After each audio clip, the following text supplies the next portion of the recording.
సుందరి నేనే నువ్వంట, చూడని నీలో నన్నంత, కానుకే ఇచ్చా మనసంతా, జన్మకి తోడై నేనుంటా. బాలు గారితో నీకున్న అనుబంధం? ఆయన ఒక పద్యాన్ని క్రియేట్ చేశాక నా మీద పాడాడు. ఏమి పుణ్యంబు చేసెను పాడుతా తీయగా వేదిక, నీ అంతటి గాయకుడని కన్నందుకు మిత్రమా.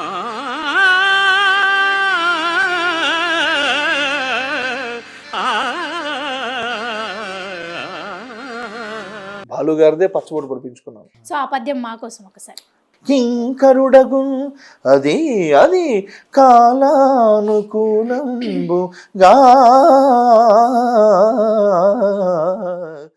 నాన్నగారి మరణం తర్వాత మా ఫాదర్ని నేను జస్ట్ ఒక 1 సెకండ్ చూశాను.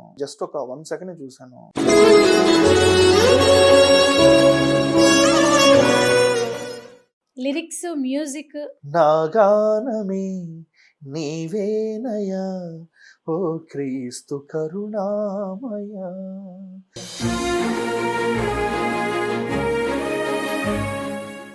ప్రేమను పొందే అమ్మాయి ఎవరు? మరి ఎవరైనా అమ్మాయి ఉన్నారా? ఇంటివాడిని అయిపోతా.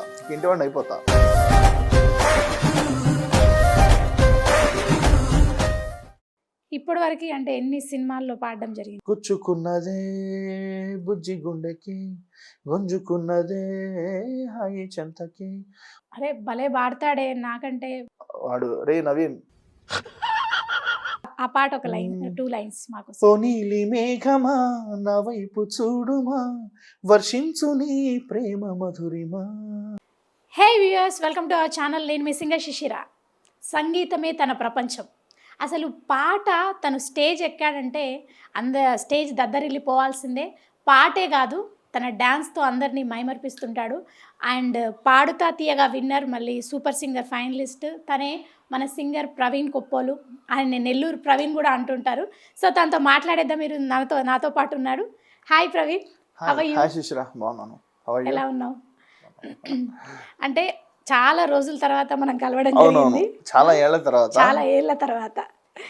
ఎలా ఉంది అంటే ఇప్పుడు అంటే నీ ప్రయాణం కానీ, నీ సంగీత నువ్వు ఇప్పుడు పాడుతున్న పాటలు కానీ అంటే ఎలా ఉంది, ఎలా నడుస్తోంది ప్రస్తుతం నీ జర్నీ? బిందాస్గా, సంతోషంగా, ఎలా చెప్పాలి, అమ్మవారి అనుగ్రహంతో మంచిగా ముందుకెళ్తుంది. అంటే ఇప్పుడు రీసెంట్గా ఏమైనా మూవీస్లో పాడడం జరిగిందా? పాడుతున్నావు. షోస్ అయితే నువ్వు రెగ్యులర్గా చేస్తుంటావు. అసలు స్టేజ్ షోస్ ఇంకా చెప్పక్కర్లేదు. స్టేజ్ ఎక్కామంటే ఇంకా అసలు మైక్ ఎవరి చేతికి అందదు, ఎవరికి అందవు కూడా నువ్వు. సో అయితే బేసిక్గా నువ్వు ఇప్పుడు ప్రైవేట్ ఆల్బమ్స్ చేయడం జరిగింది, చాలా ప్రైవేట్ ఆల్బమ్స్. ఇప్పుడు ఇంకా రీసెంట్గా ఏమైనా ఆల్బమ్స్ చేసావా? రాబోతున్నాయి ఏమైనా ఆల్బమ్స్? డివోషనల్ కూడా చేయడం జరిగింది? డివోషనల్ కూడా చేస్తున్నాను.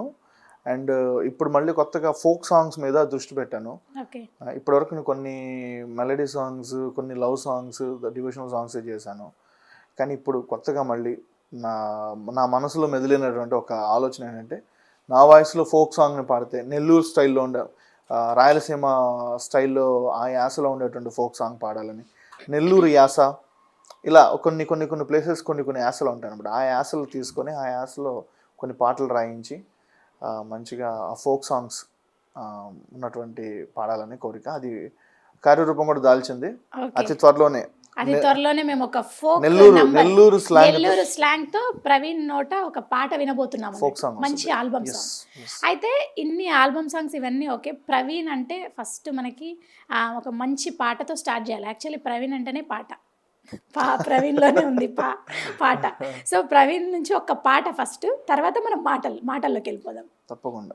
సుందరి నేనే నువ్వంట, చూడని నీలో నన్నంత, కానుకే ఇచ్చా మనసంతా, జన్మకే తోడై నేనుంటా, గుండెలో నిండమంట, నీడగా పాడమంట, నా సిరి నీవేనట, మాట సుందరి నేనే నువ్వంట చూడని నీలో నన్నంత కానుకే ఇచ్చా మనసంత జన్మకే తోడై నేనుంటా.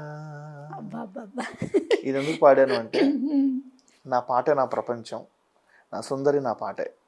సో అందుకోసం అంటే పాటే నీ ప్రపంచం, పాటే నీ సుందరి, ఎస్ నీ లవ్. Yes of course. నేను ఈ స్థాయిలో, నువ్వు నన్ను ఇంటర్వ్యూ చేస్తున్నావు అంటే ఈ స్థాయిలో నేను ఈ పరిస్థితి 15 ఏళ్ల నుంచి నేను 13 ఏళ్ల నుంచి నేను ఇండస్ట్రీలో ఉన్నాను. టీవీ ఇండస్ట్రీ కావచ్చు, ఫిల్మ్ ఇండస్ట్రీ కావచ్చు, 72 సినిమాల్లో పాడాను, మ్యూజిక్ డైరెక్షన్ చేస్తున్నాను, రియాలిటీ షో ఒక 4-5 రియాలిటీ షోస్లో పాపులర్ అయ్యాను. ఇవన్నీ చేస్తున్నాను. మామూలుగా ఇండిపెండెంట్ ఆల్బమ్స్ చేసి వాటిల్లో మంచి పేరు తెచ్చుకుంటున్నాను. ప్రపంచవ్యాప్తంగా ప్రోగ్రామ్స్ చేస్తున్నాను. ఇవన్నీ చేయడానికి ప్రధాన కారణం నా పాట, నా గొంతు. సో నా పాటని నేను నా ప్రైస్ లాగా ఊహించుకుంటాను ఎప్పుడు కూడా. అంటే అదే నిన్ను ఈ స్థాయి వరకు తీసుకొచ్చింది, నిలబెట్టింది కూడా. Yes yes. బేసిక్గా అందరూ అంటే పాటే అని కాకుండా చాలామంది అంటే సైడ్గా ఇంకా ఏవో చేస్తూ ఉంటారు, అంటే జాబ్స్ కానీ బిజినెస్ కానీ. అంటే నువ్వు పాటే నీ ప్రపంచం, పాటే ఇంకా నాకు అన్నీ అని ఇప్పుడు ప్రజెంట్ నువ్వు బతుకుతున్నావు. సో ఇంకా నువ్వు అంటే సైడ్గా ఏమన్నా చేయడం జరుగుతుందా లేదా ఓన్లీ సింగింగ్? యాక్చువల్గా నేను I did my MSc organic chemistry and MA English literature. చేసిన తర్వాత జాబ్ కూడా నేను కొట్టాను, జూనియర్ లెక్చరర్గా మంచి గవర్నమెంట్ పోస్ట్ కొట్టాను. అది వచ్చినటువంటి ఒక 6 నెలలు జాబ్ చేసి కూడా నేను 6-7 నెలలు జాబ్ చేసి కూడా రిజైన్ చేసి కంప్లీట్గా మ్యూజిక్లోకి వచ్చాను. ఇందులో నేను ఏదో సాధించాలి, ఇందులో ఈ పాటల ప్రపంచంలో నన్ను నేను నిరూపించుకోవాలి, దేశ విదేశాల్లో నా పాటలు వినిపించాలి, స్టేజ్ షోస్ విపరీతంగా చేయాలి. ఇది నా కోరిక, నా యాంబిషన్ చిన్నప్పటి నుంచి కూడా, దేశ విదేశాల్లో తిరగాలి అని. సో దాన్ని నెరవేర్చుకోవడం కోసం ఇందులోకి వచ్చేసాను అనమాట. అంటే ఇప్పటి వరకు ఎన్ని కంట్రీస్లో వెళ్ళుంటాను? ఒక 20 ప్లస్. అయితే బేసిక్గా నువ్వు ఇప్పుడు దేశ విదేశాలు తిరుగుతూ ఉంటావు కదా, అంటే డిఫరెంట్ ఆఫ్ పీపుల్ కలుస్తూ ఉంటారు. అంటే వాళ్ళ రియాక్షన్ ఎట్లుంటుంది? అంటే మీరు సింగింగ్ మాత్రమే ఓన్లీ పాడుతున్నారు, అంటే సినిమాలు పాడుతున్నారు, అంటే వాళ్ళు ఎలా అంటే రిసీవ్ చేసుకుంటూ ఉంటారు? నన్నైతే ఇప్పటివరకు కూడా ఎక్కడ కూడా ఎటువంటి, నేను ఇతర దేశాలు ఉన్నప్పుడు ఎక్కడ కూడా ఎటువంటి నేను అవి చూడలేదన్నమాట. నువ్వు వచ్చేసి సంథింగ్ ఇది కదా అది కదా అనేటువంటి చూడలేదన్నమాట. నన్ను ఎప్పుడు కూడా ఎలా చూసేవాళ్ళు అంటే, ఈ అబ్బాయి గొప్ప సింగర్, అంటే ప్లేబ్యాక్ సింగరు లేకపోతే రియాలిటీ షో సింగరు అనే కొంతమంది కొన్ని డిఫరెన్సెస్ ఉంటాయి. ఈ అబ్బాయి టీవీలో పాడుతే సింగరు, ఇతను వచ్చేసి ప్లేబ్యాక్ సింగర్ అనే కొన్ని డిఫరెన్సెస్ చూపిస్తుంటారు. కానీ నా విషయంలో అటువంటిది ఎప్పుడు కూడా జరగలేదు. ఎందుకంటే మెయిన్గా అసలు విషయం ఏంటంటే, నేను ఏదైనా ప్రోగ్రామ్కి వెళ్ళినప్పుడు ఆ ప్రోగ్రామ్ని 100కి 200% సూపర్ హిట్ చేయాలని కోరుకుంటాను. వాళ్ళ దగ్గర తీసుకునేటువంటి అమౌంట్ కన్నా కూడా నేను అందుకే దానికి 100 రెట్ల ప్రోగ్రామ్ హిట్ చేస్తాను అనమాట. సో వాళ్ళకి తెలుసు అనమాట. సో ఈ అబ్బాయి ఇన్ని సినిమాల్లో పాడాడు, ఇన్ని రియాలిటీ షోస్లో విన్ అయ్యాడు, సో అద్భుతంగా మన ప్రోగ్రామ్ చేస్తాడు అనే దాంట్లోనే ఉంటారనమాట. సో అంత ప్రేమగా నన్ను వాళ్ళు దగ్గరకు తీసుకొని చాలా ప్రేమగా నన్ను ఆదరిస్తున్నారు కూడా. అంటే బేసిక్గా ప్రవీణ్ అంటే బేసిక్గా మన సింగర్స్ ఎలా అంటారంటే, స్టేజ్ ఎక్కారంటే ప్రవీణ్ మనకు ఇవ్వరు, ప్రవీణ్ చేతిలోనే మైక్ ఉంటుంది. అంటే వాళ్ళు అట్లా అనడానికి రీజన్ ఏంటి? అంటే పాజిటివ్గానా అది నెగిటివ్గా తీసుకోవాలి? అది పాజిటివ్గానే ఉంటుంది, పాజిటివ్గా తీసుకోవాలి. ఇప్పుడు ఒక ప్రోగ్రామ్ మనం చేస్తున్నప్పుడు ఆ ప్రోగ్రామ్ నాది అయినప్పుడు, నేను ఆ ప్రోగ్రామ్ ఆర్గనైజ్ చేస్తున్నప్పుడు మైక్ నా చేతిలోనే ఉంటుందిగా. ప్రోగ్రామ్ ఆర్గనైజ్ నేను చేస్తున్నప్పుడు మైక్ నా చేతిలోనే ఉంటుంది. పాడడానికి అవకాశం ఇవ్వడు చాలా మంది అనడం నేను విన్నా. అంటే అది ఎంతవరకు నిజం అనేది నాకు తెలియదు, చాలా మంది అనడం విన్నాను. అంటే నేను పాడినప్పుడు అయితే నాకు అలాంటిది ఏం జరగలేదు. బేసిక్గా వేరే ఒకవేళ అటువంటి ఫీలింగ్ వాళ్ళకి కలిగి ఉంటే అది ఏ సందర్భంలో కలిగి ఉంటుందో నాకైతే తెలియదు. ఇప్పుడు ఒక ప్రోగ్రామ్కి వెళ్తాం మనము, ఇప్పుడు ఒక పాట పాడుతూ ఉన్నాము, మనం ఒక మెడ్లీ ప్రిపేర్ చేసుకొని ఉంటాము, మన స్లాట్ మనకు ఒకటి ఇస్తారు, ఒక 10 to 15 minutes స్లాట్ ఇస్తారు. స్లాట్ ఇచ్చినప్పుడు ఆ 15 minutesలో మనం పాట పాడాలి. ఆ 15 minutesలో మనం ఎందుకు బయటకు రావాలి? మళ్ళీ 15 minutes కంప్లీట్ చేయాలి కదా. ఆ లోపల బయటకు రమ్మంటే ఎలా వస్తాం? మనం రాలేం కదా. ఎందుకంటే మనం ఒక ప్లాన్ ప్రిపేర్ చేసుకొని ఉంటాం కదా. సో అటువంటి సందర్భంలో ఏమైనా ఫీల్ అయి ఉంటారేమో నాకు కానీ తెలియదు. స్టేజ్ మీద ప్రవీణ్ ఉంటే ఎవరు ఏ సింగర్స్ కనిపించరు ఇంకా. అలా అలా అలా అసలు నేను ఏనాడు అనుకోను శిశిర. ఆహా, అంటే అది నేను పాజిటివ్ అస్సలు వేనే. పాజిటివ్ వేలో ఎందుకంటే పాజిటివ్ వేలో కూడా స్టేజ్ మొత్తం కవర్ చేసేస్తాడని, అంటే ఒక డాన్స్ తో అది తన ఏమన్నా పర్ఫార్మెన్స్ తో. అది ఏమన్నా కావచ్చు. అసలు నేను ఏనాడు కూడా అసలు నేను దాన్ని ఎవరికి అసలు నా విషయంలో నేను అసలు ఎప్పుడు కూడా అసలు అనుకోను అలాది. నా పక్కన ఎంతమంది సింగర్స్ ఉన్నా కానీ అందరితో సింగర్స్తో కలిసిపోయి ఆ ప్రోగ్రాంలో నేను సక్సెస్ అవ్వాలని కోరుకుంటాను. And one more thing, and కొన్ని విషయాలు ఈరోజు నేను ఓపెన్గా నువ్వు అడిగావు కాబట్టి చెప్పేస్తాను ఈరోజు. ఓపెన్ గా కావాలి మాకు, ఎందుకంటే చాలా మందికి చాలా ఇలాంటి ఈవెన్ నేను ఏదైనా ఆర్గనైజర్స్ కి దగ్గరికి వెళ్ళినా కూడా, ఒక ప్రోగ్రామ్ ఆర్గనైజర్ నన్ను పిలిచినప్పుడు కూడా పార్టీతో నేను ఎప్పుడు కాంటాక్ట్ అవ్వను. నేను వాళ్ళు నాతో కాంటాక్ట్ అయినా కూడా నా నంబర్ ఆర్గనైజర్ దగ్గర ఉంటుంది, ఆయన దగ్గర తీసుకోండి. నా నంబర్ అడుగుతూ ఉంటారు, మీరు ఏదైనా ప్రోగ్రామ్ చేస్తారా, మాకు ఈ రోజు ప్రోగ్రామ్ చాలా బాగా పాడారండి, మీరు ఏదైనా ప్రోగ్రామ్ చేస్తారంటే నేను చెప్తాను అన్నమాట. ఆర్గనైజర్ దగ్గర నా నంబర్ ఉంది, నా నంబర్ ఆయన దగ్గర తీసుకోండి అని చెప్తాను. నాకై నేను ఎప్పుడు ఇవ్వను. And one more thing, program అయిపోయిన ఒక 10 రోజుల తర్వాత 20 రోజుల తర్వాత ఒకవేళ వాళ్ళు నాకు కాంటాక్ట్ అయితే అప్పుడు మాట్లాడతాను. అంతేకాని ఆ ప్రోగ్రాంలో నాకు సంబంధించినటువంటి విజిటింగ్ కార్డ్స్ నేను ఇవ్వడాలి కానీ, ఒక ఆర్గనైజర్ నన్ను ప్రోగ్రామ్కి పిలిచినప్పుడు నాకు సంబంధించినటువంటి విజిటింగ్ కార్డ్స్ నేను పార్టీకి ఇవ్వడాలి కానీ, ఇటువంటి పనులు అసలు నీచమైన పనులు అయితే నేను చేయను. ఓకే. అంటే ఇప్పుడు బేసిక్గా ప్రవీణ్ అంటే అందరికీ తెలిసింది ఏంటంటే పాడతా తీయగా విన్నర్. ఫస్ట్ తెలిసింది జనాల్లోకి వచ్చింది పాడతా తీయగ ద్వారా వచ్చాడు. అంటే ఆ పాడతా తీయగ జర్నీ అందరికీ తెలుసు, ప్రవీణ్ జర్నీ ఎట్లా ఉండింది అని. కానీ పాడతా తీయగాలో బాలు గారితో నీకున్న అనుబంధం అది వేరు, ఆయనతో ఉన్న బాండింగ్ కానీ అది అంతా వేరు. సో బాలు గారు కూడా నిన్ను చాలాసార్లు అప్రిషియేట్ చేయడం జరిగింది. ఆయనే నీ పద్యాలకి ఫిదా అయిపోయి ఆయన నీ గురించి ఒక పద్యం కూడా పాడడం జరిగింది. సో ఆ సిచ్యువేషన్ ఏంటి, అసలు ఆ పద్యం ఏంటి, ఆయన పాడే పద్యం గుర్తుందా? బాలు గారు పాడిన పద్యం గుర్తు, ఎందుకు గుర్తులేదు, అది లైఫ్లో మర్చిపోలేని పద్యం. అసలు అది ఎంత పద్యం, సత్యహరిశ్చంద్ర పద్యం. అది నేను పాడితే ఆయన ఫిదా అయిపోయి ఆయన ఒక పద్యాన్ని క్రియేట్ చేసి అక్కడ నా మీద పాడాడు. ఏమి పుణ్యంబు చేసినో పాడుతా తీయగా నీ వంటి గాయకుడిని కన్నందుకు మిత్రమా అని సంబోధించాడు అన్నమాట. అది మర్చిపోలేను ఒక గొప్ప అనుభూతి. అంటే నేను ఆయనకు ఒక భక్తుడిగా నేను ఉన్నప్పుడు, నేను భక్తుడిగా ఫీల్ అవుతాను. ఆయనకి భక్తుడిగా ఉన్నప్పుడు ఆయన దగ్గర నుంచి మిత్రమా అనే ఒక వర్డ్ నేను అందుకోవడం అనేది నిజంగా గొప్ప విషయం. అసలు నా లైఫ్ లో మర్చిపోలేదు. నువ్వు పాడిన పద్యం ఏంటి అప్పుడు? బాలు గారు అంతా సత్యహరిశ్చంద్ర పద్యం. అది చాలా ఫేమస్ అయింది, సత్యహరిశ్చంద్ర పద్యం. సో ఆ పద్యం మా కోసం ఒకసారి. చాలా లెంతీ పద్యం, జస్ట్ ఒక ఫ్యూ లైన్స్.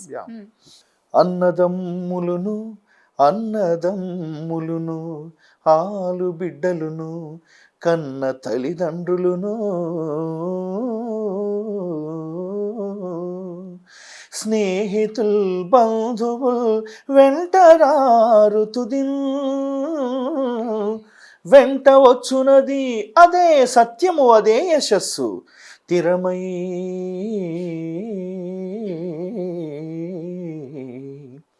తిరమై సంపదలెల్లా వెంటనొకరీతిన్ సాగిరావు ఏరికిం ఏ సరికిం ఏ పాటు విధించెనో విధి విధి అవశ్య ప్రాప్యంబు అద్దాని నెవ్వరు తప్పించెదరు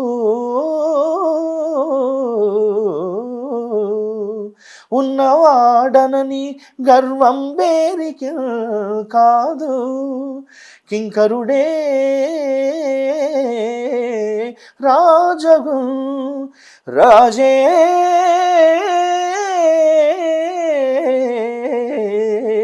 కింకరుడగు అది అది కాలానుకూలంబుగా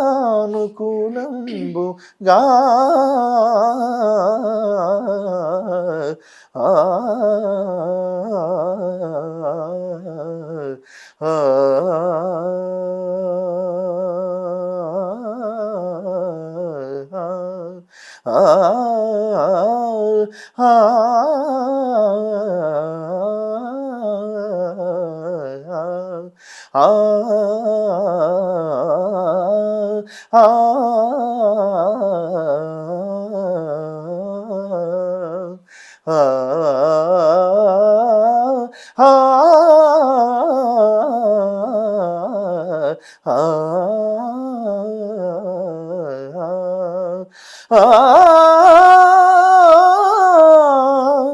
ఆ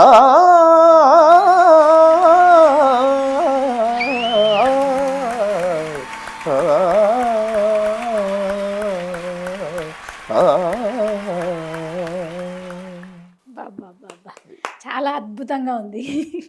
చాలా అంటే కట్ ఇంకా చేశాను. ఇంకా ఆగిపోద్దేమో, ఆగిపోవద్దు, ఇంకా ఇంకా మధ్యలో ఇంకా చాలా కొనసాగితే ఉంది. బాగుండు అనిపించింది నాకు. మధ్యలో ఇంకా చాలా ఉంది, కట్ చేశాను. ఆహా, అంటే పాడతా తీగలో ఇది ఇది పాడడం అని కాకుండా బాలుగారు నీకు దేవుడు అని చెప్పావు కదా, అంటే ఆయన పాడతా తీగ ముందు రాకముందే ఆయనకు నువ్వు భక్తుడువా, లేకపోతే పాడతా తీగ వచ్చాక నిన్ను ఆయన బాగా అప్రిషియేట్ చేశాక ఆయనకి భక్తుడు అయ్యావా?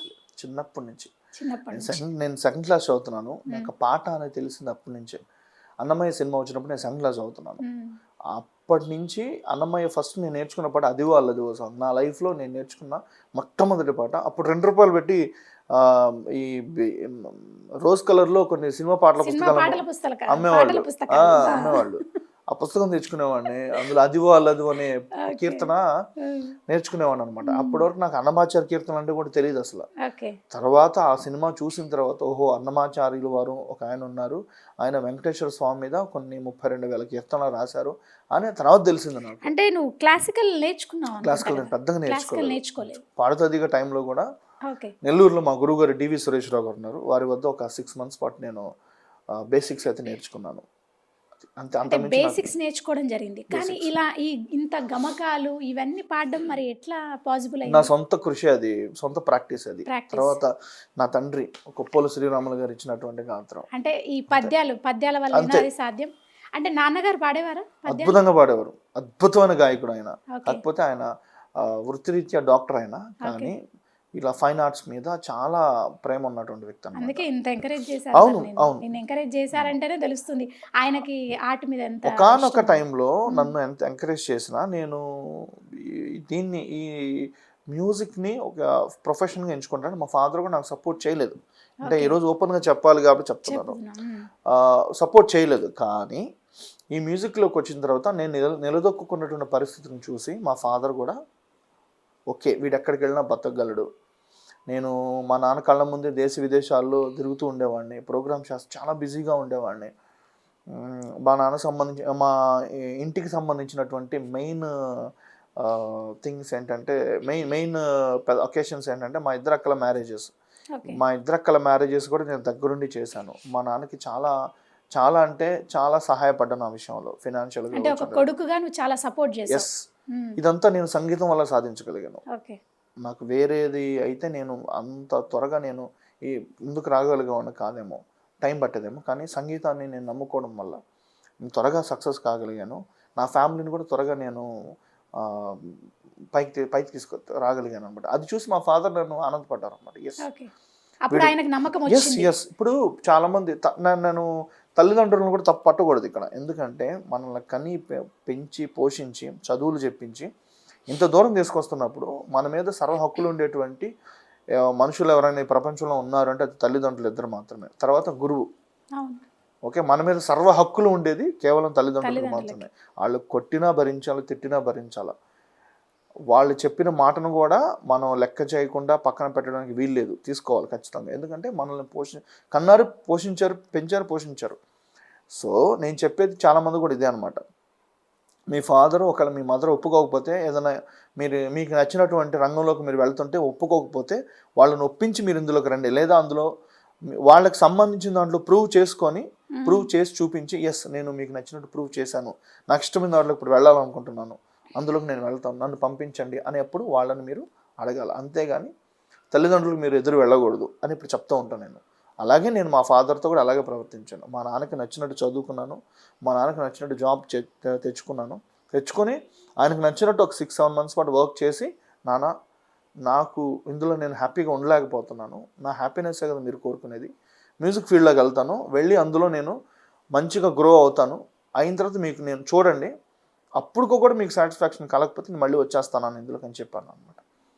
మ్యూజిక్ ఫీల్డ్లోకి వచ్చిన తర్వాత నేను చేసే షోస్ చూసి, నా ఫ్యామిలీ కోసం నేను కష్టపడే విధానం చూసి, పెద్ద వ్యక్తులతో ప్రముఖులతో పరిచయాలు చూసి, లైఫ్లో నేను గ్రో అయ్యే విధానం చూసి మా నాన్నగారు అప్పుడు కూడా సాటిస్ఫై అయ్యారు. ఓకే వీడు ఎక్కడికి వెళ్ళినా కూడా సంగీతాన్ని, అమ్మవారిని, ఆ తల్లి మహాతల్లిని నమ్ముకున్నాడు, ఎక్కడికి వెళ్ళినా కూడా వీడు హ్యాపీగా ఉండగలడు, he will achieve anything. So వీడిని మనం ఫ్రీగా ఉంచాలని చెప్పేసి మా ఫాదర్ నన్ను వదిలేశారు. వెళ్ళినారా హ్యాపీగా. బేసిక్గా సింగింగ్ అని కాకుండా యాక్టింగ్ ఏదైనా ఈ ఫీల్డ్లో సినిమా ఇండస్ట్రీకి సంబంధించి ఎవరు ప్రొఫెషన్ని ఎంకరేజ్ చేయరు బేసిక్గా. అంటే తొందరగా సక్సెస్ కాలేరేమో, అంటే డబ్బులకు చాలా ఇబ్బంది పడవచ్చు, తినడానికైనా చాలా ఇబ్బంది పడవచ్చు అని ఇప్పటికీ చాలా మంది స్ట్రగుల్ అవుతున్న వాళ్ళు ఉన్నారు. కానీ వాళ్ళు సింగింగ్ లోనే ఉన్నారు స్టిల్, మన సింగర్స్ సంబంధించి. సో అయినా మీ ఫాదర్ అది అది నేను ఒకటి చెప్తాను ఏంటంటే, ఇక్కడ డెడికేషన్ కూడా చాలా ఇంపార్టెంట్ శిశిరా. మనం ఉన్నాము, ఇందులోనే ఉన్నాము అని చెప్పి నేను అందుకే చెప్తాను ఏంటంటే, కష్టాలు కన్నీళ్ళు చాలా ఉంటాయి. ఓర్పు అనేది చాలా ఇంపార్టెంట్ మనిషికి, పేషెన్సీ అనేది చాలా ఇంపార్టెంట్. ఆ పేషెన్సీ సరిగ్గా నీకు పేషెన్సీ లేకుండా నువ్వు వచ్చేసి రంగాన్ని దూషించకూడదు. నీకు పేషెన్సీ లేనప్పుడు నువ్వు వచ్చినటువంటి రంగాన్ని దూషించే హక్కు నీకు లేదు. ఇప్పుడు పవన్ కళ్యాణ్ గారు లాంటి ఒక గొప్ప నటుడు రాజకీయాల్లోకి వచ్చి సక్సెస్ అవ్వాలంటే ఎంత టైం పడుతుంది. 10 ఏళ్ల పాటు ఆయన వెయిట్ చేశాడు. 10 ఏళ్ల పాటు వెయిట్ చేసి ఇప్పుడు డిప్యూటీ సీఎం అయ్యాడు ఆయన. దానికి ఏం సమాధానం చెప్తాం మనం? అంటే ఆయన మీద ఉన్న నమ్మకం అది ఎప్పటికైనా రాకపోతుందా, సహనం. ఎన్నో రాళ్ళు దెబ్బలు తిన్నాడు ఆయన. రాళ్ళ దెబ్బలు అంటే మాటలతో కూడుకున్న రాళ్ళ దెబ్బలు తిన్నాడు. ఒకానొక టైంలో అసలు అయిపోతుంది, అసలు ఏం లేదు అనుకున్న టైంలో శిఖరం ఎక్కువ కూర్చున్నాడు. ఇప్పుడు డిప్యూటీ సీఎం అయ్యాడు. అసలు ఎవరు ఊహించలేరు. 10 ఏళ్ల క్రితం ప్లేనరీ సమావేశం జరిగినప్పుడు ఒక పార్టీ అధ్యక్షుడిగా స్టేజ్ పై నిలబడిన ఆయన ఇప్పుడు డిప్యూటీ సీఎం హోదాలో ఆయన పార్టీకి సంబంధించినటువంటి ప్లేనరీ సమావేశాల్లో పాల్గొనబోతున్నాడు. ఓర్పు సహనం అనేది చాలా, నేను అందుకని చాలా మంది కూడా చెప్తుంటాను, పవన్ కళ్యాణ్ గారిని కూడా ఆదర్శంగా తీసుకోండి అని చెప్తాను. ఎందుకు అంటే ఆయన ఓర్పు సహనం అది 10 ఏళ్ల పాటు ఒకానొక టైంలో ఆయన పోటీ చేసినట్టు 2 ప్లేసెస్లో ఓడిపోయాడు ఆయన. అటువంటి ఆయన ఇప్పుడు నిలబడి కూర్చొని డిప్యూటీ సీఎం కూర్చోన్నాడు. డిప్యూటీ సీఎం అనే పదవికి వన్నీ తెచ్చేసాడు ఆయన. సో ఈ ఉదాహరణ ఎందుకు చెప్తున్నానంటే, I'm not talking about politics.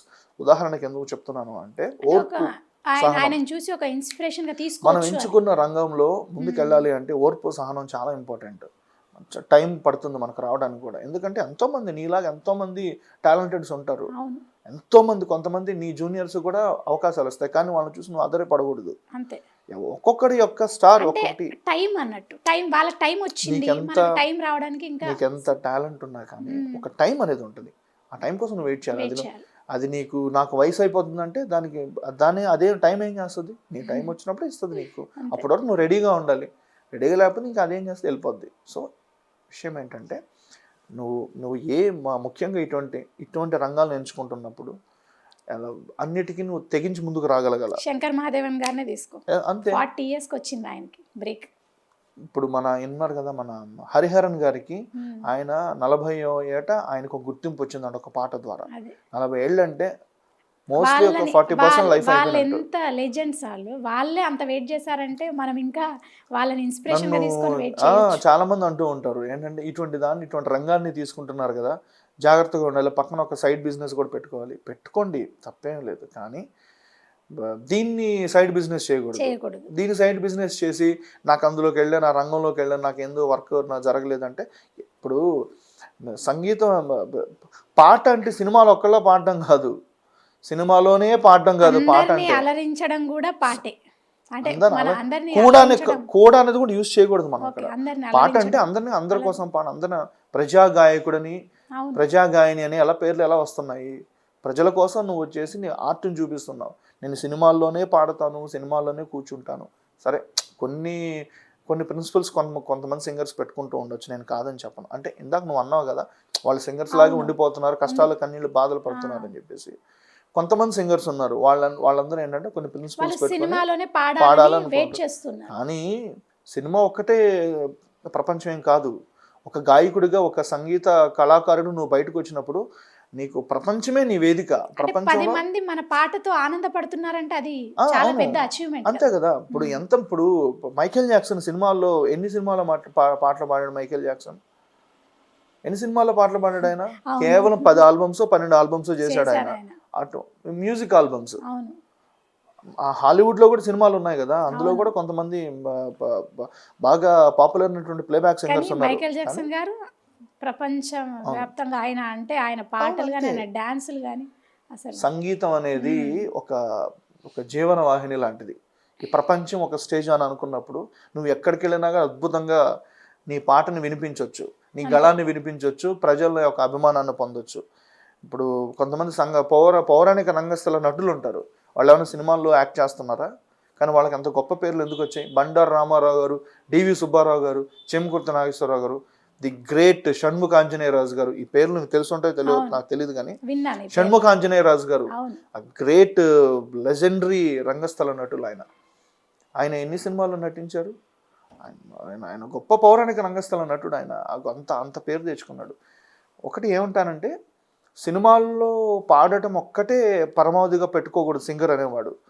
ఇప్పుడు ఎన్ని వందల బ్యాండ్స్ వచ్చాయి హైదరాబాద్లో. ఏ యొక్క పబ్కి వెళ్ళినా కూడా బ్యాండ్స్ ఉంటాయి, ఏ యొక్క కేఫ్కి వెళ్ళినా కూడా బ్యాండ్స్ ఉంటాయి, ఏ యొక్క రెస్టారెంట్కి వెళ్ళినా కూడా ఒక బ్యాండ్స్ కనిపిస్తూ ఉంటాయి మనకి. ప్రపంచ సంగీత కళాకారుడికి ఈ రోజుల్లో సంగీత కళాకారుడికి అవకాశాలకి కొదవలేదు. ఏ రకంగా అయినా అవకాశం సంపాదించుకోవచ్చు. బద్ధకస్తుల గురించి నేను మాట్లాడడం లేదు. బద్ధకస్తులే కొంతమంది ఎలా చెప్తారు, రావడం అవకాశాలు రావడం. ఎందుకు రావు అవకాశాలు? సోషల్ మీడియా లేదా ఏంటి? కష్టపడాలా. యూట్యూబ్లో పాటలు పెట్టి, మరి యూట్యూబ్ కూడా నీకు డబ్బులు పైసలు ఇస్తుంటాడు కదా, ఇన్ని తెచ్చుకో మరి. కష్టపడకుండా నాకు ఓవర్ నైట్ లో రావాలంటే అలా స్టార్ అయిపోవాలంటే కష్టం. నేను అసలు అటువంటి వాళ్ళని నేను ఎంకరేజ్ కూడా రాబాకండి అంటాను. ఇండస్ట్రీలోకి రాబాకండి, సైడ్ బిజినెస్ చేసుకోండి అంటాను. ఇప్పుడు నీ లైఫ్లో ఒక బాలు గారు, మీ నాన్నగారు ఇద్దరు నీకు స్పెషల్. ఆయన దేవుడు, మీ నాన్నగారు కూడా, ఇద్దరు నీకు దేవుళ్ళు. సో బాలు గారు అంటే కరోనా టైంలో, కోవిడ్ టైంలో చనిపోవడం జరిగింది. ఆయనతో నీకు బాండింగ్ అంటే, నువ్వు కోవిడ్ టైంలో ఆయన చనిపోయినప్పుడు వెళ్ళడం జరిగిందా? ఎలా, ఏం జరిగింది? లేదు అసలు అప్పుడు ట్రాన్స్పోర్ట్ లేదు, రోడ్ ట్రాన్స్పోర్ట్ కానీ మామూలుగా ఫ్లైట్ కానీ అసలు సౌకర్యాలు ఏం లేవు కదా. అప్పుడు చాలా ఇది వచ్చింది, సింగర్స్ 1 month తర్వాత. అవును, బాలు గారి చావుకి అని. విషయం ఏంటంటే, చాలా అంటే చాలా దారుణమైన పరిస్థితుల్లో ఆ టైంలో ఆగస్ట్ సెప్టెంబర్ లాక్డౌన్ అప్పుడే రిలీజ్ చేసి ఉన్నటువంటి సమయం అన్నమాట అది. ఆ టైంలో ఇప్పుడు కొంతమంది సింగర్స్ వెళ్ళలేకపోయారు అంటే వాళ్ళు ఏ పరిస్థితుల్లో ఉన్నారో, వాళ్ళ కుటుంబాల్లో కూడా వాళ్ళ మనుషులు ఉంటారు కదా, వాళ్ళ కుటుంబాలు ఉంటాయి. గబక్కన వాళ్ళ ట్రాన్స్పోర్టు అంటే జర్నీ చేసి వచ్చి వాళ్ళకు కూడా ఏదన్నా కరోనా సోకుండా ఉంటే ఇంట్లో ఉండే వాళ్ళందరూ కూడా ఇబ్బంది పడతారు కదా. సో మనం కొన్ని ఆలోచించాలి. ఇప్పుడు బాలుగారు అంటే ఎవరికి అభిమానం ఉండదు, ఎవరికి ప్రేమ ఉండదు. అది జరిగిన తర్వాత ఇప్పుడు ఎంతమంది దర్శించుకుంటున్నారు చూడండి ఆయన యొక్క మెమోరియల్ని, ఎస్పీబీ మెమోరియల్ని. అంటే ఆయన మెమోరియల్ దగ్గర కూడా నువ్వు ఒకటి పాడి పెట్టడం జరిగింది, చాలా వైరల్ అయింది.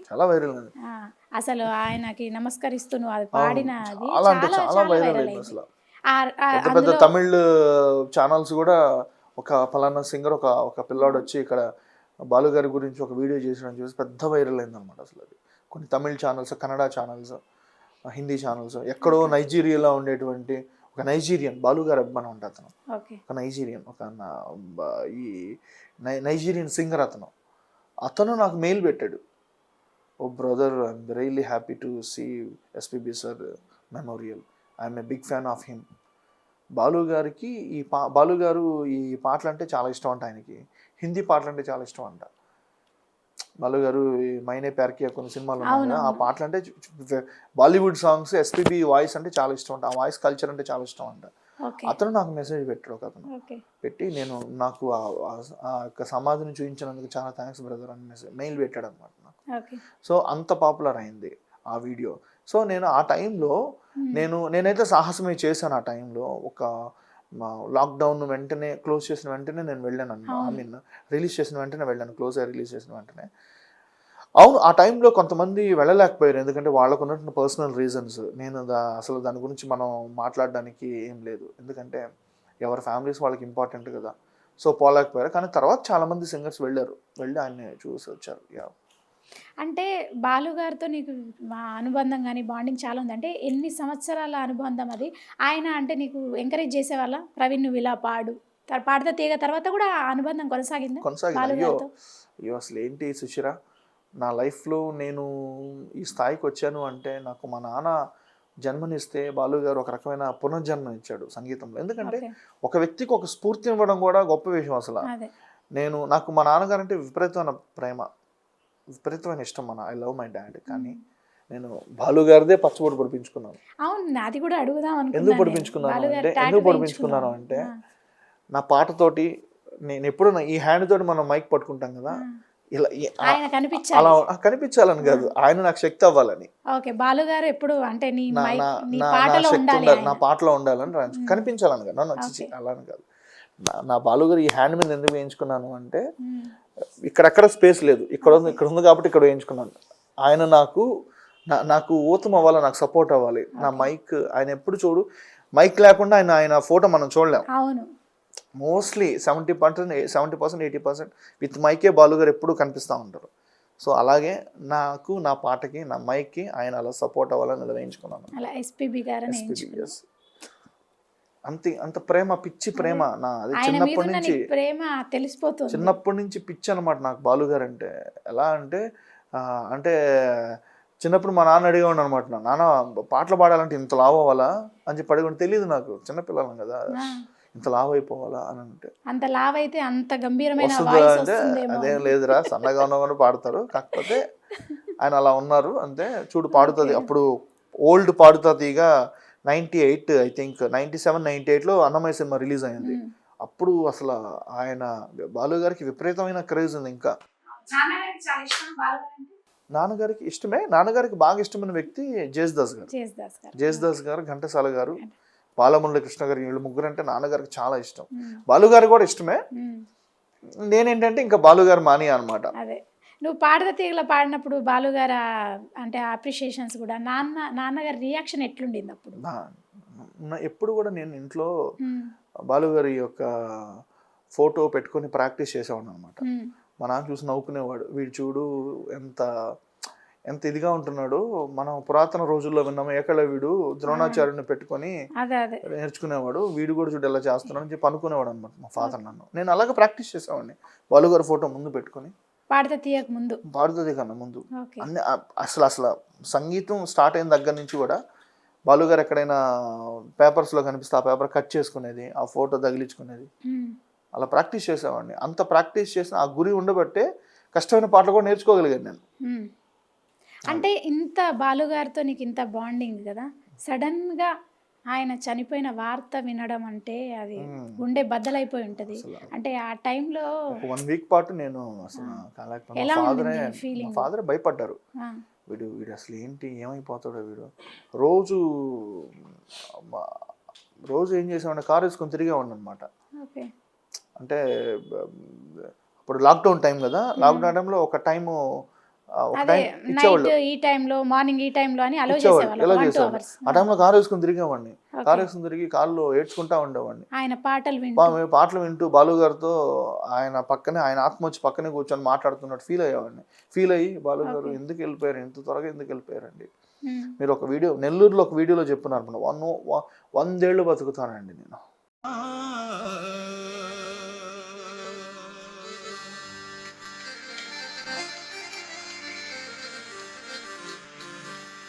ఏమి పుణ్యంబు చేసెను పాడుతా తీయగా వేదిక, నీ అంతటి గాయకుడని కన్నందుకు మిత్రమా.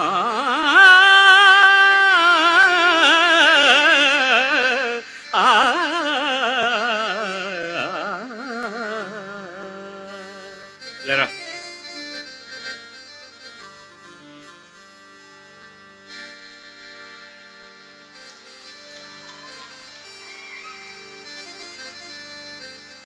వందేళ్ళు ఖర్చు, ఐ హ్యావ్ దట్, నాకు ఆ కాన్ఫిడెన్స్ ఉంది. అసలు ఎవరు అనుకోలేదు బాలు అని చెప్పిన వ్యక్తి, ఆ వీడియో నా దగ్గర ఇంకా ఉంది, అని చెప్పిన వ్యక్తి ఇంత సడన్గా వెళ్ళిపోయారు ఏంటంటే మీరు అని చెప్పేసి నాలో నేను మాట్లాడుకుంటా ఉండేవాడిని అనమాట.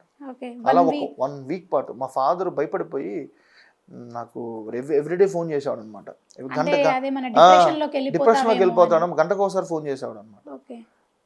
అలా 2020లో బాలు గారు నేను బాగా ప్రేమించిన నా దైవంలా పూజించే బాలు గారు 21లో నాన్న ఆయనకు దూరం అవ్వడం జరిగింది. 21లో కూడా నాన్న కూడా సడన్ అనమాట, సడన్ గా చనిపోయారు. అంటే బాలు గారు చనిపోయిన నెక్స్ట్ 1 ఇయర్కే అంటే సడన్ గా నీకు ఇష్టమైన 1 year కూడా కాదు, జస్ట్ ఇట్స్ 7 months అంతే.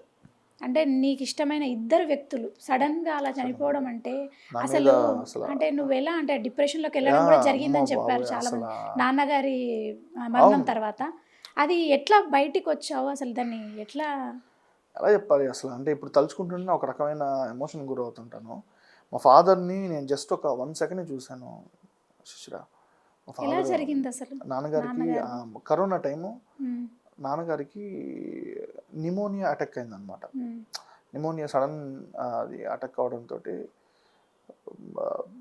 టెస్ట్లన్నీ చేశారనమాట. టెస్ట్లన్నీ చేసినా కూడా ఫైనల్గా నాన్నకి అసలు ఆ టైంలో కూడా కరోనా కూడా లేదు నాన్నకి. కరోనా లేకపోవడంతో మాకు ఆయన బాడీ కూడా ఇచ్చారు అనమాట. ఆ టైంలో అసలు ఇక్కడి నుంచి హైదరాబాద్ నుంచి నేను బయలుదేరాలి, బార్డర్స్ అన్నీ క్లోజ్ చేస్తున్నారు. అక్కడ నాన్నగారు ఆ రోజు నైట్ కార్డియాక్ అరెస్ట్ అయింది నాన్నకి, చనిపోయారు నాన్న.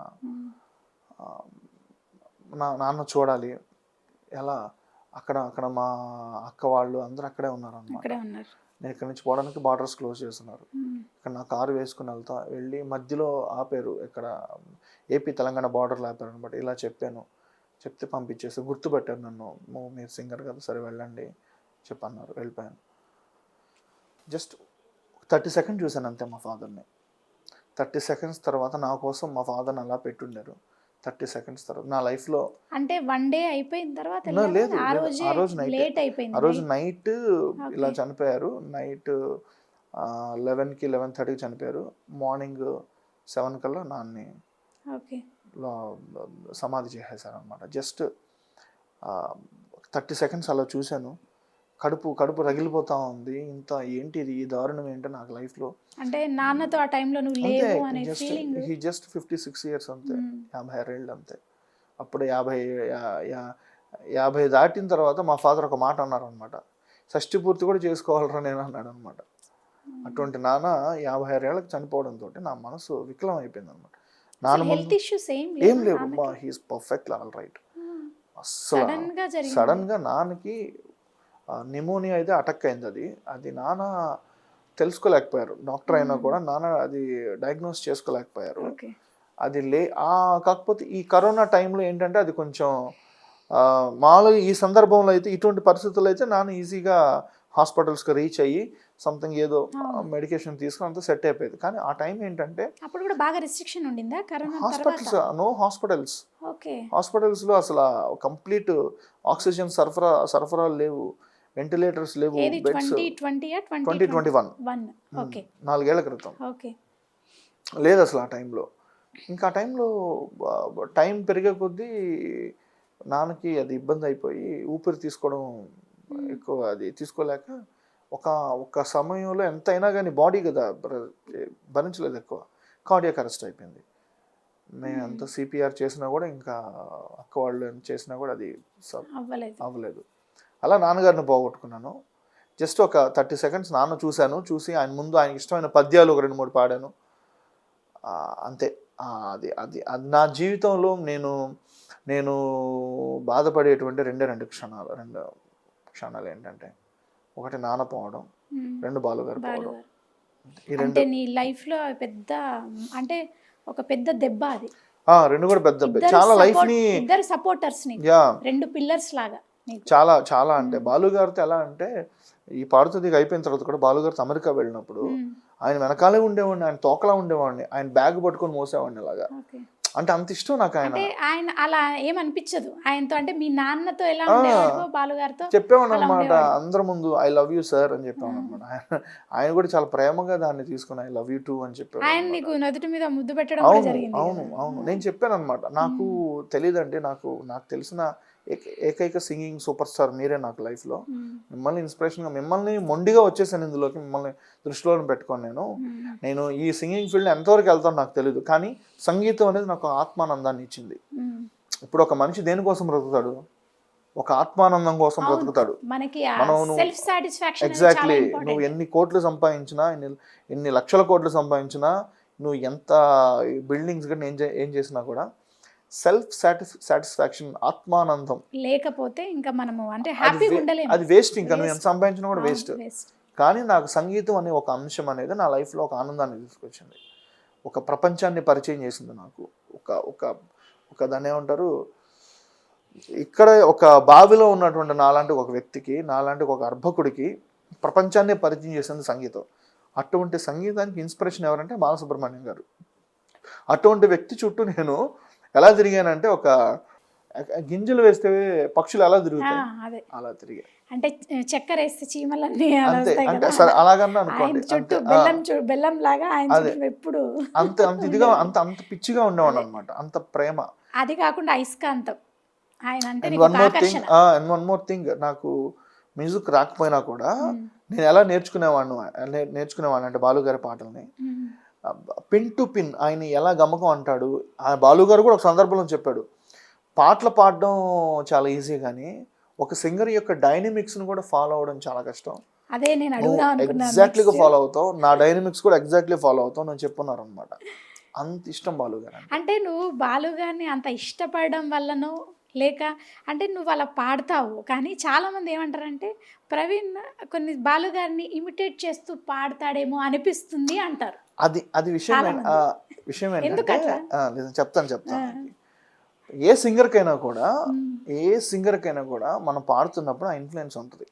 అండ్ వన్ మోర్ థింగ్, నేను డైనమిక్స్ కూడా ఫాలో అవుతాను కాబట్టి వినేవాళ్ళు కూడా అలా అంటారు, ఓహో ఇది బాలసుబ్రహ్మణ్యం గారు లాగే అన్నాడు, ఏ గమకం అదే బాలసుబ్రహ్మణ్యం గారు లాగే పాడాడే.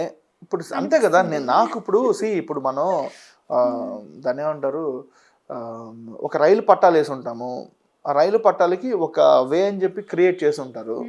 ఆ రైలు ఆ పట్టాల మీద పోద్ది, అంతేగాని ఇంకో పట్టాల మీద వెళ్ళదు కదా. అర్థమైందా ఇది? నేను కూడా అంతే.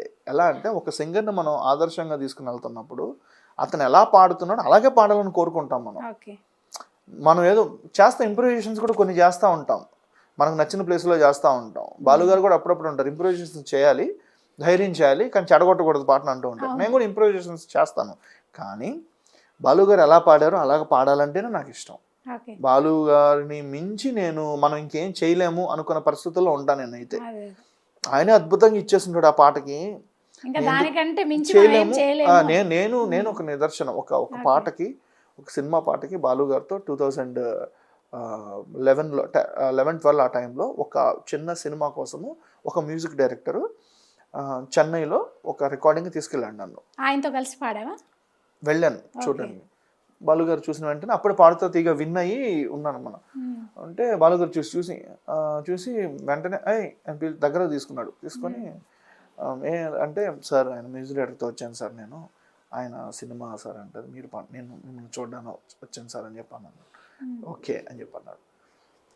ఆ మ్యూజిక్ డైరెక్టర్ ఒక రకమైనటువంటి పరిస్థితుల్లో పాడాడు అనమాట. అసలు ఇది పాట అనుకునే పరిస్థితుల్లో పాడాడు ఆయన. అంటే ఆయనకి పాపం వాయిస్ లేదు సరిగ్గా, అదొక రకంగా పాడాడు ఆయన. ఆయన అప్పుడు చెప్పాడు నాతో, మీరు కంపోజింగ్ చేసుకున్నప్పుడు చెప్పాడు అనమాట, ప్రవీణ్ ఇప్పుడు నా వాయిస్లో ఎలా ఉందిలే, కానీ పెద్ద ఆయన వాయిస్లో పడినప్పుడు ఎలా ఉంటుందో అని చెప్పి అన్నాడు అనమాట. ఐ థింక్ 2011-12 ఆ టైంలో అనమాట. బాలుగారు జస్ట్ ఒక 10-15 minutes వదిలేండి నన్ను అని చెప్పన్నాడు అనమాట. అప్పటికి ఇంకా వాక్మెన్సే ఆయన పట్టుకున్నాడు మైండ్లో, వాక్మెన్సే ఉన్నాయి, ఇంకా వాక్మెన్ పెట్టుకున్నాడు. 15 minutes తర్వాత రికార్డింగ్కి వచ్చాడు. రికార్డింగ్ వచ్చి ఆయన పాడుతుంటే, సార్ ఇదే సార్ మీరు వచ్చేసి కంపోజ్ చేసినటువంటి పాట అని చెప్పి నేను మ్యూజిక్ డైరెక్టర్ని అడిగాను. నేను అంత మార్చేసాడు పాటను. రూపురేఖ అంటే అసలు ఇంకా అసలు బ్లాస్టింగ్ అనమాట. నాకు అసలు బుర్ర పాడే, ఓహో ఇందుకే కావాలి ఈయన గాన గంధర్వుడు అనేది అని చెప్పి అనుకున్నాను. అంటే అసలు మైక్ ముందు అసలు బాలసుబ్రహ్మణ్యం గారు టైం వేస్ట్ చేయలేదు. ఎప్పుడు బాలుగారు ఒక మాట చెప్తా ఉంటారు, ఏమని, నువ్వు మైక్ దగ్గరకు వచ్చినప్పుడు ఫ్రెష్నెస్ ఉండాలి మైక్లో, ఎప్పుడు గుర్తుపెట్టుకోండి. ఒక 10-20 minutes పాటను కంప్లీట్ చేసేయాలి. అన్నీ నువ్వు ఏం చేసుకుంటావు మొత్తం మైక్ తర్వాతే, మైక్ వెనకాలే. మైక్ దగ్గరకు వచ్చిన తర్వాత నువ్వు పాట మీద కదా పాటను కంప్లీట్ చేసేయాలి, ఆ ఫ్రెష్నెస్ పోకుండా. అద్భుతమైన డైనమిక్స్ అనమాట, మామూలు డైనమిక్స్ గురించి టాపిక్ వచ్చింది కాబట్టి చెప్తున్నాను.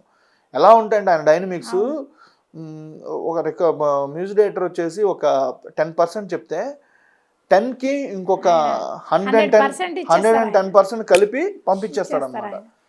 ఇది ఆయనతో చెప్పాను, సార్ ఇదే సార్ మీ పాట అంటే, చూసా ప్రవీణ్ నేను ఏం చెప్పాను, నా గొంతులో విన్ను ఏమనుకున్నావు, అసలు ఈయన బాలుగారు పాడతారో పాడరో అనుకున్నావు కదా, ఇప్పుడు పాట విన్నావు ఎంత బాగుందంటే, సార్ నేను మ్యూజిక్ డైరెక్టర్ ఇప్పుడు దండం పెట్టాను సార్, చాలా అద్భుతంగా కంపోజ్ చేశారు సార్ మీరు, బాలుగారు పాడిన తర్వాత ఇప్పుడు తెలుస్తుంది సార్ నాకు అని చెప్పాను అనమాట. సో ఆ డైనమిక్స్ ని ఫాలో అవడం కూడా చాలా కష్టం. సో నేను బాలుగారి డైనమిక్స్ కూడా ఫాలో అయ్యేవాడిని.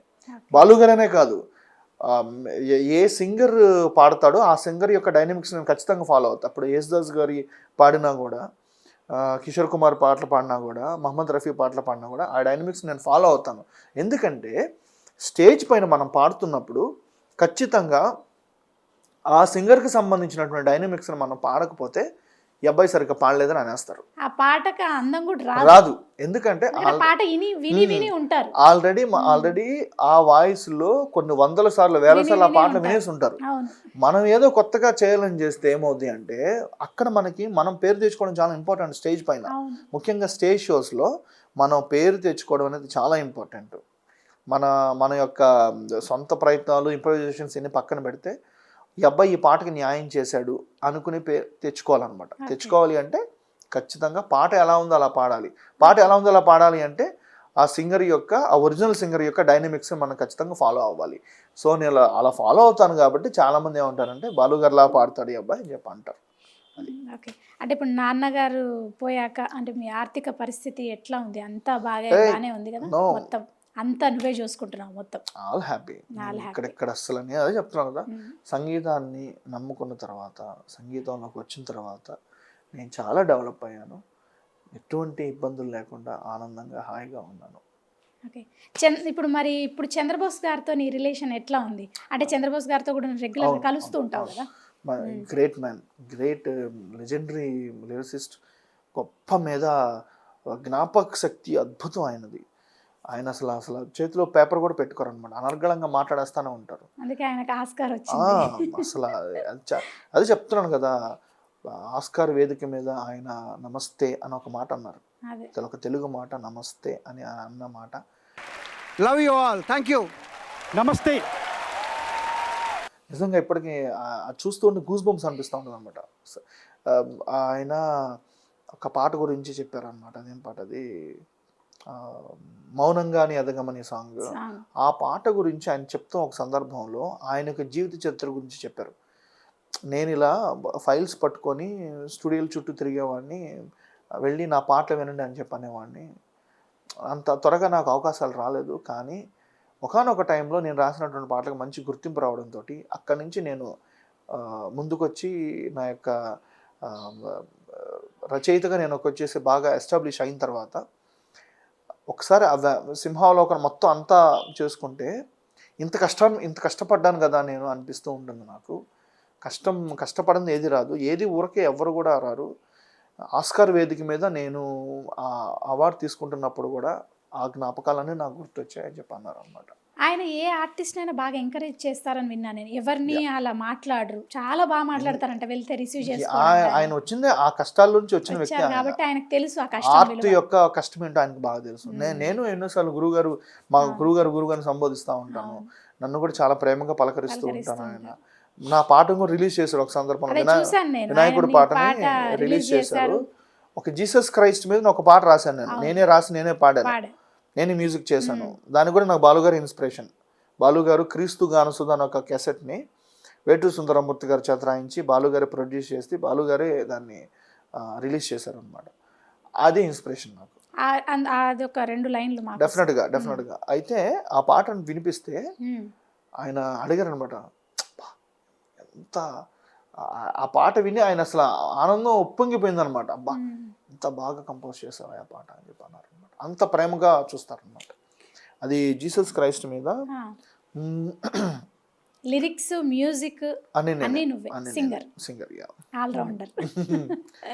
నా గానమే నీవేనయా ఓ క్రీస్తు కరుణామయ, నీ ప్రేమలో తరించిన ఈ జీవితం నీదయా, నా గానమే నీవేనయా ఓ క్రీస్తు కరుణామయ, నీ ప్రేమలో తరించిన ఈ జీవితం నీదయా, నా గానమే నీవేనయా. అంటే ఈ పాటకి అంటే ఏదైనా పాట బేస్ చేసుకొని ఈ పాట మ్యూజిక్ కంపోజ్ చేసావా లేకపోతే ఓన్? అలా ఏం లేదు, నేను ఈ ఆల్బమ్స్ అన్ని రిలీజ్ చేస్తున్నాం దగ్గర నుంచి ఫస్ట్ వినాయక నాకు చాలా ఇష్టమైన వ్యక్తి వినాయక స్వామి, స్వామివారి మీద చేశాను. తర్వాత సాయిబాబా అంటే చాలా ఇష్టం నాకు, సాయిబాబా వారి మీద చేశాను. నెక్స్ట్ సీజన్ ఏంటంటే జీసస్ క్రైస్ట్ వచ్చారు డిసెంబర్కి. సో ప్రతి క్రిస్మస్ సీజన్, సో ఆయన మీద ఒక పాట చేద్దాం అని చెప్పేసి ఆ పాట చేశాను. ఆ పాట అందరికి బాగా నచ్చింది. ఈ పాట చాలా బాగుంది. అంటే క్రిస్మస్ పాటలు చాలా వచ్చాయి అంటే క్రీస్తుకు సంబంధించి, కానీ ఇది చాలా డిఫరెంట్గా ఉంది, అంటే కొత్తగా ఉంది, కొంచెం మెలోడీ ఎక్కువ ఉంది. సో అందరూ అట్రాక్ట్ అయిపోతారు కదా బేసిక్గా. అయ్యారు చాలా మంది క్రిస్టియన్స్ కూడా నాకు మెసేజ్లు పెట్టి అద్భుతం. తర్వాత చాలా క్రిస్టియన్ సాంగ్స్ కూడా వాడావు, నేను చూసాను. ఎన్నో పాడుతూ ఉంటాము మనం, మన కళాకారులు మనకు ఒక మతం కులం వర్గం వర్ణం ఏది లేదు. మన మతం సంగీతం, మన కులం సంగీతం, మన వర్ణం సంగీతం, మన వర్గం సంగీతం, మన సామాజిక వర్గం సంగీతం అంతే. కళాకారుడికి మాత్రమే ఈ ప్రపంచంలో అటువంటిది. అవును, కానీ బయట ఎలా అడుగుతారంటే, అంటే నాకు క్వశ్చన్స్ మనకి, నువ్వు క్రిస్టియన్ పాట పాడతావా, నువ్వు అంటే దేవుడి పాట పాడతావా, డివోషన్, అసలు నాకు అదే అర్థం కాదు. మేము సింగర్స్మి, ఏ పాట అయినా పాడతాం, మాకు పాట పాడడం ఇంపార్టెంట్ అంతే. అది క్రిస్టియన్ సాంగ్, ముస్లిం సాంగ్ అలాంటివి ఏమి ఉండవు. ఈ విశ్వంలో కులమతాలకు అతీతంగా ఉండేటువంటి ఏకైక వ్యక్తులు ఎవరు అంటే కళాకారులు మాత్రమే. కళాకారులు ఏకైక వ్యక్తులు వాళ్ళు. ఎందుకంటే ఎవరితో ఎటువంటి సంబంధాలు ఉండవు వాళ్ళకి, సంగీతం వాళ్ళ ప్రపంచం. ఏ పాట నేనైతే అలా ఫీల్ అవుతాను, మిగిలిన వాళ్ళ సంగతి నాకు తెలియదు కాదు. కళాకారులకు అది వర్తిస్తుంది, అది ఫీల్ అవ్వడం. కళాకారులు ఉండాలి కూడా అలాగా. ఎందుకంటే మన కళ అనేది ఎవ్వరూ భగవద్దత్తమైనటువంటి వరం అది అనమాట. అది మనం కొన్నిటికి పరిమితం చేయకుండా అందరికి అందించాలి. ఆ పాట, ఆ సంగీతం యొక్క ఆనందాన్ని అందరికి పంచిపెట్టగలగాలి. అది వెంకయ్య నాయుడు గారు కూడా పిలిపించి పాడించుకున్నారు. అది ఏంటి అసలు? నేను షికాగోలో వెళ్ళినప్పుడు, షికాగో వెళ్ళినప్పుడు, షికాగోలో ఆయనకి కొన్ని తెలుగు సంఘాల వారు ఆయనకి సన్మానం చేస్తున్నారు, ఆల్ మిక్స్డ్ తెలుగు అసోసియేషన్స్. ఆ టైంలో ఆయన బాలుగారు పంపించారంట ఆయనకి నా పద్యం వీడియో పంపిస్తే, ఆ పద్యం వీడియోని వచ్చేసి ఆయన ఆ రోజు స్టేజ్ పైన ప్రొజెక్టర్లో ఎల్ఈడి మీద ప్లే చేయించారు. అందరూ ఆశ్చర్యపోయారు, ఏదంటే ఈ పద్యం వచ్చిందంటే ఇక్కడ అడిగారు అనమాట. నాకు కూడా ఆయనకి తెలియదు నేను అక్కడ ఉన్నట్లు. నేను దూరం నుంచి చూస్తే ఏందబ్బా మన పద్యం ఇక్కడ ప్లే చేశారంటే, ఆయన స్టేజ్ పైకి వచ్చి వెంటనే నా పద్యం అయిపోయిన తర్వాత, పద్యాన్ని చూశారు కదండి అబ్బాయి, నెల్లూరు అబ్బాయి అద్భుతమైన గాయకుడు, అద్భుతమైన పద్యాలు పాడుతా తీగ బాలసుబ్రహ్మణ్యం ప్రోగ్రాంలో విన్నర్ అయినటువంటి పిల్లోడు పాడిన పద్యం. ఆ పద్యం బాగా పాపులర్ అయింది ఇప్పుడు. అండ్ ఆ పద్యాన్ని చూసి ఎంతోమంది యువత కూడా ఇటువంటి పద్యాలు నేర్చుకోవాలని ముందుకు వస్తున్నారు. సో ఇటువంటి పద్యాలు నేర్పించండి అని చెప్తే, ఆ అబ్బాయి ఇక్కడే ఉన్నాడండి అని చెప్పి అన్నారనమాట. నేను లేచి నమస్కారం చేస్తే, ఓ ప్రవీణ్, ఈ పిల్లోడు నాకు ఇక్కడ ఉన్నాను తెలియదండి అసలు అని చెప్పి అన్నారనమాట. ఆ ప్రోగ్రామ్ అంతా విన్నారు. ఆ రోజు నేను ప్రోగ్రామ్ చేశాను అక్కడ. అంటే ఒక 5 days తర్వాత నాకు ఉపరాష్ట్రపతి భవన్ నుంచి కాల్ వచ్చిందనమాట. కాల్ వచ్చి ఇలా పిలిచారు, ప్రోటోకాల్. ఇక్కడ నుంచి నేను హైదరాబాద్ నుంచే వెళ్ళిన తర్వాత ఒక 3 days పాటు అక్కడే నేను ప్రోగ్రామ్ చేశాను. చేసి ఆయన ఆశీర్వాదం తీసుకున్నాను. That is a memorable event. మొత్తం పార్లమెంట్ మొత్తం చూశాను అనమాట. నేను పార్లమెంట్లోకి వెళ్ళి లోక్సభ, రాజ్యసభ, పొలిటీషియన్స్ మాత్రం వెళ్ళగలిగేటువంటి ప్లేస్ అది. అక్కడికి వెళ్ళి అన్ని ప్లేసులు నేను చూసి దగ్గరుండి తీసుకెళ్ళారు అనమాట. ఆయన కూర్చున్నటువంటి రాజ్యసభలో ఆయన కూర్చున్నటువంటి ప్లేస్, ఆయన పక్కన నిలబడి ఫోటో తీసుకున్నాను. పాలిటీషియన్స్ మాత్రం నిలబడేటువంటిది అది. కాకపోతే నేను అది ఆయనతో పర్సనల్ గా అలా కలిసి కలిసి అని వెళ్ళాను అనమాట. మాట్లాడడం కానీ అవన్నీ నేను ఫోటోస్ అన్నీ కూడా నా దగ్గర హార్డ్ డిస్క్లో పెట్టుకుంటా, ఎప్పుడైనా వచ్చినప్పుడు చూసుకుంటా. కానీ అవన్నీ ఏంటంటే చట్టసభలు కాబట్టి మనం ఎక్కడ పోస్ట్ చేయకూడదు అనమాట. అవి సోషల్ మీడియాలో ఎక్కడ పోస్ట్ చేయకూడదు. నేను ఎక్కడ పోస్ట్ చేయలేదు కూడా, జస్ట్ ఆయనతో కలిసి దిగిన ఫోటో మాత్రమే తీసుకున్నాను అంతే. ఓకే, అంటే అట్లా ఆయన్ని కలవడం జరిగింది అన్నమాట. అది అసలు గ్రేట్, అసలు గొప్ప గొప్ప మహానటుడు, మహా వ్యక్తి, గొప్ప వ్యక్తి, గొప్ప రాజకీయవేత్త, great human being, multi languages వచ్చినటువంటి గొప్ప రాజకీయవేత్త. ఓకే, ఇప్పటి వరకు అంటే ఎన్ని సినిమాల్లో పాడడం జరిగింది? ఒక 72 సినిమాల్లో పాడాను. అంటే నీకు పేరు తెచ్చిన సినిమాలు ఏమైనా ఉన్నాయి? ఒక 2 సినిమాలు ఉన్నాయి. శంభో శంకర్ అని ఒక సినిమా వచ్చింది, అందులో ఒక పాట పాడాను. గుచ్చుకున్నదే బుజ్జి గుండెకి, గుంజుకున్నదే హాయి చెంతకి, ఊగే సొగసుల్లో నీ సోకుకే, ఈ సాంగ్. తర్వాత సాయి కార్తిక్ గారు, అవును సాయి కార్తిక్ గారే. తర్వాత ఉంది ఇంకొక బాటసారి అని ఒక సాంగ్ కూడా ఉంది, అది కూడా మంచి పేరు తీసుకొచ్చింది. ఒక 72 ఫిలిమ్స్లో అయితే పాడాను. కానీ అంటే ఇన్ని సినిమాల్లో పాడినా కూడా నన్ను బాగా గుర్తించేది ఎలా అంటే ఆల్బమ్ సాంగ్స్ మరీ నచ్చావులే, ఆ పాట చాలా బాగా ఇదైంది. అంటే శ్రీకృష్ణ అన్న కూడా స్టేజ్ మీద పాడడం జరిగింది ఇదేదో ఒక పాట. ఏ పాట అది? ఓ నీలి మేఘమా. ఆ పాట కూడా చాలా బాగా పాపులర్ అయింది. అంటే స్టేజెస్ మీద కూడా చాలా మంది పాడుతున్నట్టున్నారు ఆ పాట. ఆ పాట ఒక లైన్, 2 లైన్స్ మాకు. ఓ నీలి మేఘమా నా వైపు చూడుమా, వర్షించు నీ ప్రేమ మధురిమా, నాలోని భావమా నా సంగీతమా, నాదైన మనసు నీదే భామా, నీతో ఇలా సాగేనలా నా మనసు దోచుకున్న కలల ప్రేమ సౌందర్యమా. మ్యూజిక్, సింగర్, లిరిక్ రైటర్ అన్నీ నువ్వే, సర్వం. ఛానల్ ఎట్లా ఉంది ప్రవీణ్ కుమార్ కొప్పోలు యూట్యూబ్ ఛానల్? చాలా బాగుంది, మంచిగా వ్యూస్ వస్తున్నాయి, అలాగే సబ్స్క్రైబర్స్ గ్రో అవుతున్నారు. అంతా ప్రేమమయం చేయాలనేది నీ కాన్సెప్ట్, అంటే నీ ఏం కూడా. సో అంటే ఇప్పుడు ప్రేమ పాటలు చేస్తున్నారు, ప్రేమే జగతిక మూలం అన్నట్టు. అంటే ఆ ప్రేమను పొందే అమ్మాయి ఎవరు? మరి ఎవరైనా అమ్మాయి ఉన్నారా ఈ పాటల వెనుక దాగి ఉన్న అమ్మాయి ఎవరు? అంటే ఇన్స్పిరేషన్స్ ఉంటాయి, అంతేగాని నేను పర్సనల్గా ఫీల్ అయిన అమ్మాయిలు ఎవరైతే లేరు. ఇన్స్పిరేషన్స్ ఉంటాయి కొన్ని. ఇప్పుడు నేను వైజాగ్ అంటే నాకు చాలా ఇష్టం. ఎప్పుడైనా ఏదైనా మంచి మూడ్ వచ్చినప్పుడు, మంచి ఫీల్ వచ్చినప్పుడు వైజాగ్ బీచ్లో కూర్చొని ఏదైనా పెన్ పేపర్ పెట్టుకొని రాసుకుంటూ ఉంటాను. లవ్ స్టోరీస్ ఏం లేవు? Flash backs, love stories, love failure కష్టం మనకి. అంటే మనం లైఫ్లో ఎన్నో చూసి ముందుకు వస్తూ ఉన్న వాళ్ళని, లైఫ్లో ఏదో సాధించుకోవాలనుకున్న పరిస్థితుల్లో మనం ఉన్నప్పుడు మనకి ఈ టైప్ ఆఫ్ ప్రపోజల్స్ వస్తున్నప్పుడు పెద్ద యాక్సెప్ట్ చేసేవాళ్ళు. అబ్బా మనం ఇప్పుడు ఇది యాక్సెప్ట్ చేస్తే మనం అనుకున్న గోల్ ఏమన్నా మనం మిస్ అయిపోతామేమో.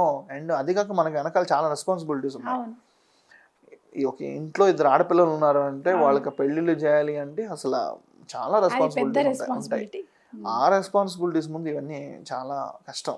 అందుకనే నేను ఎప్పుడు అనుకున్నాను arranged marriage good for me అనుకున్నాను. పాటే నీ లవ్ అంతేనా? అందుకే ఓపెనింగ్ అడిగినా కూడా అందుకే ఆ పాట పాడాను. సుందరి అనే పాట ఎందుకు పాడానంటే నా పాటే నా సుందరి. అదే అంతే.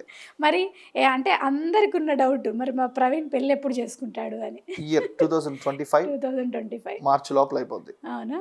మా అందరికి మార్చి లోపల అయిపోద్ది. ఆ రోజు ప్రోగ్రామ్ నుంచి నువ్వు పాట పాడతావు మైక్ పట్టుకొని. ఇప్పుడే పాటలు పాడు. నీ ఫేవరెట్ సాంగ్ చెప్పు, ఏది పాడతావు తెలుసా నువ్వు?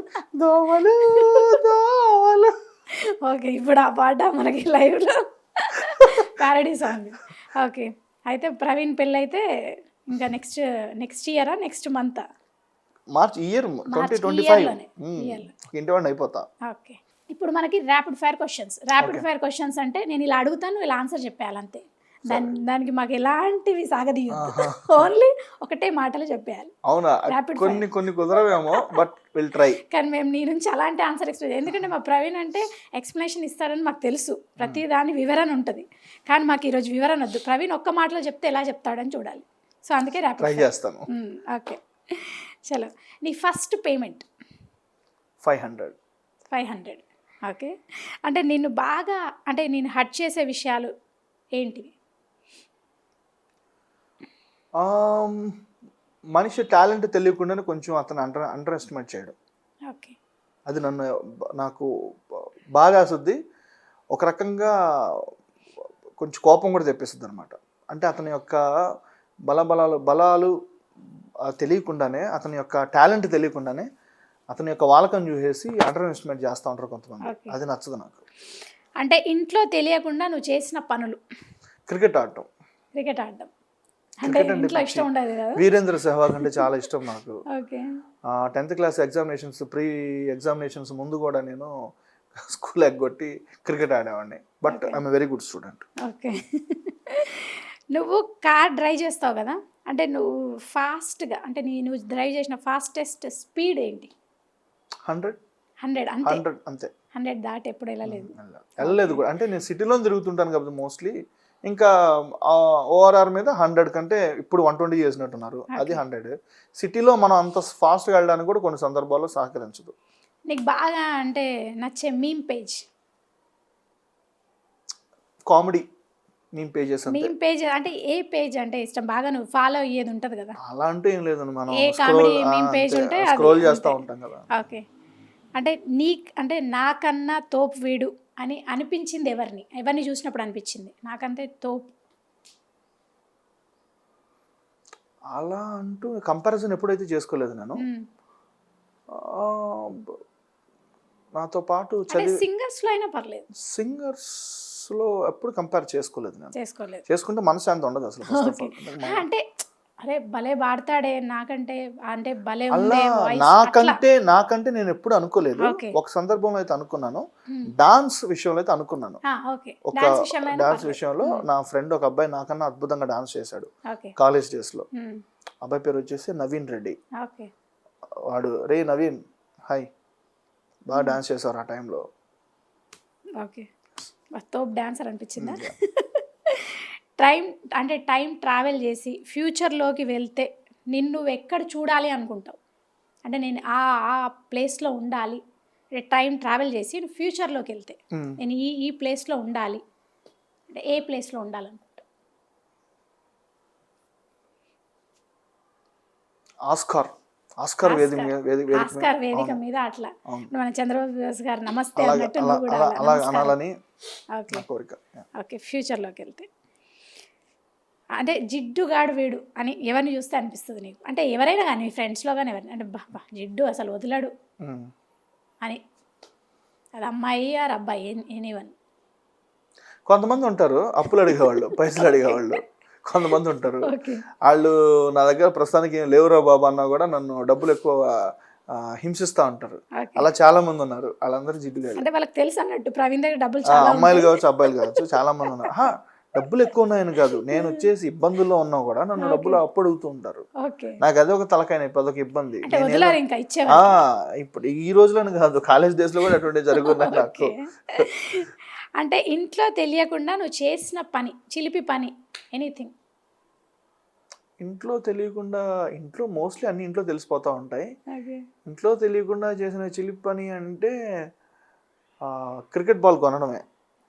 మా నాన్నకి తెలియకుండా మా నాన్న జోబులో డబ్బులు తీసుకెళ్ళి అదేంటిది టెంపర్ బాల్ అనేది ఒకటి ఉండేది అప్పట్లో, అది క్రికెట్ ఆడుకోవడానికి అది కొనుక్కునేవాడిని. చిలిపని అదే నాకు తెలుసు.